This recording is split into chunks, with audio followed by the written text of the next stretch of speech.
Sweethearts and Heroes, nonprofit organization, college roommate, heavyweight on my college wrestling team and I started this about two and a half years ago. And he's a teacher at South Glens Falls, New York, and been there for about 15 years now as a middle school teacher. So he has literally seen thousands of young men and young women come in. And I had started doing some public speaking a couple years ago, before that, on leadership and motivation, goal setting, things like that. I really enjoyed, working with kids on that kind of stuff. I mean, I do some corporate gigs and stuff like that too, but I really enjoy doing kids, especially high school and middle school kids. So he had come watch me a couple times present, that kind of material, and they had an Olympic speed skater that was supposed to come in and do an anti-bullying presentation, and something happened and the schedule got screwed up, and he called me in a panic. He's like, I need your help, you do these presentations talking to kids, could you put something together? I said sure, and I Googled some bullying stuff, and I just threw together a quick presentation. And it's like anything in life, I become obsessed. So after I give the presentation, people are like, wow, that was incredible. So I just kept reading, and then I kept talking to people. And the one thing that really fascinated me more than anything was this thing called bullying has touched every single person in America. And people say, what do you mean? I say, well, you have a bully story. And sometimes people say, and I say, whoa, you had a sister, a brother, an aunt, a cousin, a nephew, a friend that was bullied. Now, how is it that you how is it that you can hold on to that for 20 years, for 30 years? And it's like a piece of paper that's been torn that will never go back together. It'll never be put back together.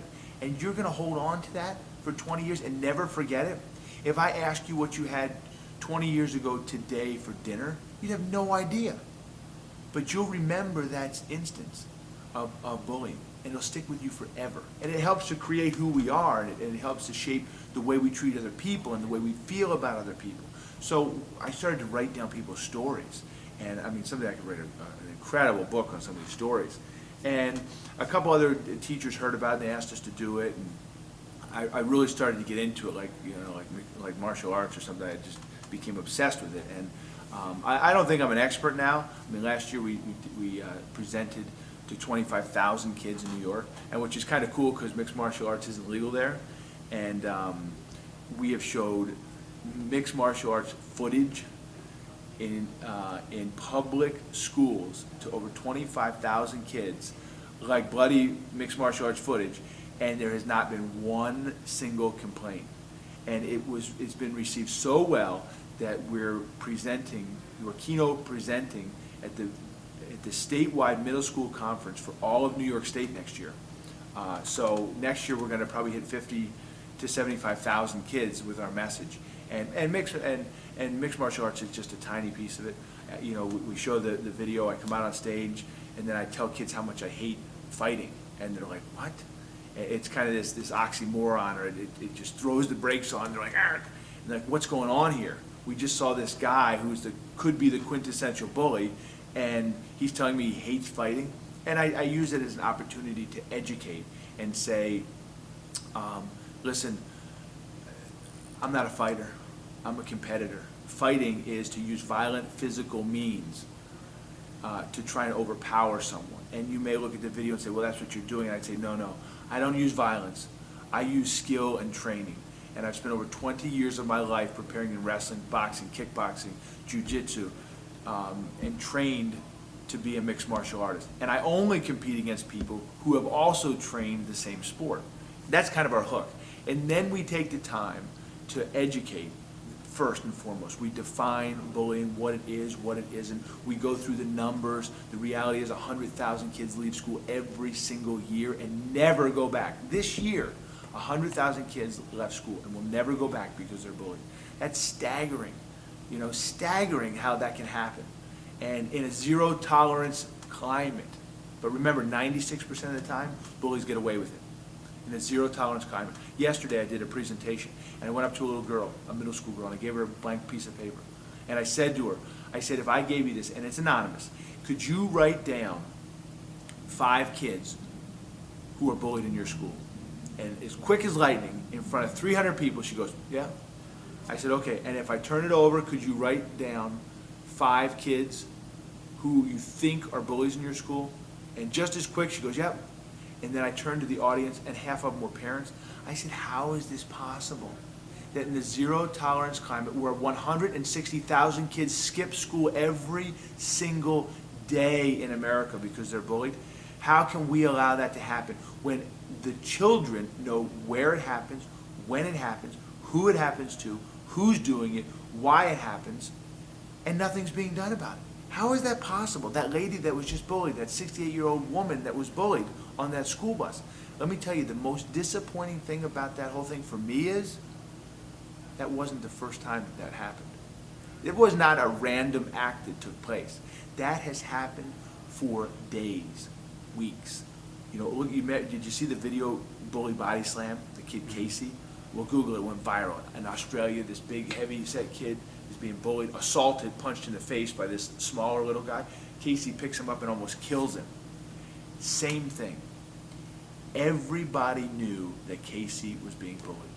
Everyone on that bus, probably including the bus driver, teachers in the school, knew that was happening on a daily basis to that woman. And no one did anything about it. And that's really what Sweethearts as Heroes is all about. Because the word bully, about 40 years after Columbus discovered America, the word bully was coined. And it originally meant sweethearts. And that's kind of the first theme to our message, because, you know, the Michigan Institute of Social Research did a study, and they found that children today are 40% less empathetic than they were in 1979, with the greatest decline happening in the last 10 years, okay? Kids don't care about kids anymore. They're caring less and less about their peers. And I always say, where have all the sweethearts gone? Because kids just don't care about kids anymore. Or it's in such a rapid decline. And we have allowed that to happen. But the reality is, think about your own life. And think about the sweethearts that were in your life. And they're going to start flooding, your neurons are going to start firing when I say this. Think about the people that made it possible for you to sit in that chair and do this interview.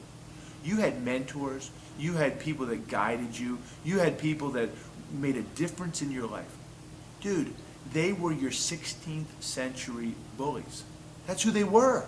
They were your sweethearts. They made you who you are today. And today you still have more that are helping you. And you know what? You're someone's sweetheart. You're going to be your daughter's sweetheart. You're going to be someone else's sweetheart when they read your book, and they're going to say, wow, this guy changed my life. And that's what it's all about. That's the first half of Sweethearts and Heroes. The second half is our hero part. And the reality is, it takes the smallest gesture to become someone's hero. A pat on the back. When after someone gets bullied, you walk up to him and say, man, don't worry, that jerk does that to everybody. Because the child that goes home and makes the worst destructive decision and takes their own life, they believe that they're the problem. You don't just get called fat and say, oh, I'm fat, I'm going to go do something bad. Okay? It happens every single day. That's why they go home, because they eventually believe it. Because the definition of bullying says that it's habitual, right? It happens over and over again. It's programming. So that's kind of that's kind of where we start with the heroes part. That we teach kids. We have a really neat action plan, because the reality is kids just don't know what to do. They don't know how to handle it because they've never really been taught. All we have told them as adults and administrators is, it's not going to be tolerated here. Well, what in the hell does that mean? They don't know what to do when it happens, because there's a thing that we call that moment when the bullying happens. And listen, when peers only intervene about 10% of the time or less. And we say, but when a hero intervenes within 10 seconds, and we call it that moment, it's successful over 60% of the time. And that's what you have to teach a child to do, because adults will not solve this problem. And people think I'm crazy. And I have a presentation for adults and teachers and parents. Adults aren't going to fix this. The children are. And people look at me and they say, you're crazy to just turn these keys over to a child. And I say, no, I'm not. Because the kids are the ones that are going to make a difference when someone's getting bullied. and they're going to confront the situation.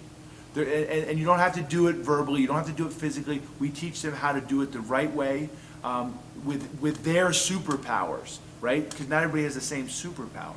So, so that's kind of a lot about the heroes part of what we talk about. But I always kind of end with what Albert Einstein said. The great Albert Einstein said it better than I could ever say it. He said, this world is a dangerous place, not because of evil people. Now to me, to my tiny little brain, that makes no sense whatsoever. Because I say, no, the world is a dangerous place because of bad people. He said, no. He said, the world is a dangerous place, not because of evil people, but because of those who choose to do nothing about it. And that's the key. That's the key that we give to children, and we say, you have the ability, you have the power, we all have the power to become someone's hero. And that's what we teach them. And we change lives. I have papers, letters that moms have sent me, and you can see their tear stains on the paper. A lady sent us a letter the other day, and she said, I'm crying as I write this letter. I'm getting chills talking about this because it's the truth. I'm crying. You saved my son from his private misery with this message. And it wasn't about what I told him. It wasn't about the inspiration that I gave him. It was the fact that another child left that presentation and did something that made a difference in her son's life, and he thought he was the problem. That's what it's all about, sweethearts and heroes.